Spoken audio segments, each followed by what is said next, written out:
கூட்டணிக்கு வலி ஏற்படுத்துவதாக கருணாநிதி சுட்டிக்காட்டியிருந்த நிலையில் மீண்டும் சரமாரி குற்றம் சாட்டியுள்ளார் முன்னாள் அமைச்சர் இளங்கோவன். காமராஜரின் 108வது பிறந்த நாள் விழா தமிழகம் முழுவதும் காங்கிரஸ் கட்சியினரால் கொண்டாடப்பட்டு வருகிறது. இதுபோல சென்னை ஈக்காட்டு தாங்கலிலும் தென்சென்னை மாவட்ட காங்கிரஸ் துணைத் தலைவர் ஈகைஎஸ் கர்ணன் தலைமையில் காமராஜர் பிறந்த நாள் விழா நடைபெற்றது.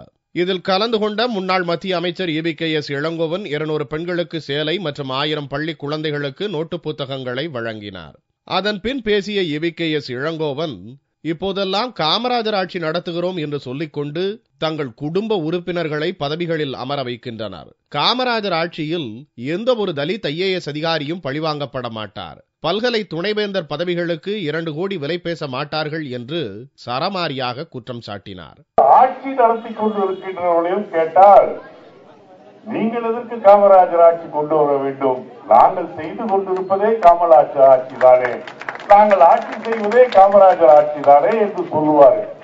அதிலே தாழ்த்தப்பட்ட IAS அதிகாரிகள் பழிவாங்கப்பட மாட்டார்கள். இப்போது இருப்பது போல் 2 கோடி 3 கோடி கொடுப்பவரெல்லாம் வைஸ் சான்சலராக வந்துவிடலாம் என்பது காமராஜர் காலத்தில் இல்லை. எங்களுடைய ஆதரவின் காரணமாகத்தானே இன்றைக்கும் முதல்வராக, துணை முதல்வராக நீங்களும் உங்களுடைய குடும்பத்தினரும் இருக்க முடிகிறது. தனிப்பட்ட முறையில் எங்களுடைய தலைவர்களை இழுத்து திருச்செந்தூரிலே பேசுவது போல் மற்ற இடங்களிலும் நீங்கள் பேசினால் சந்திக்க வேண்டியவை வரும். காங்கிரஸ் அனுதாபத்தால் ஆட்சி நடத்தி கொண்டு காங்கிரஸ் தலைவர்களை தரக்குறைவாக இனிமேல் பேசினால் பதிலுக்கு நாங்களும் பேசுவோம்.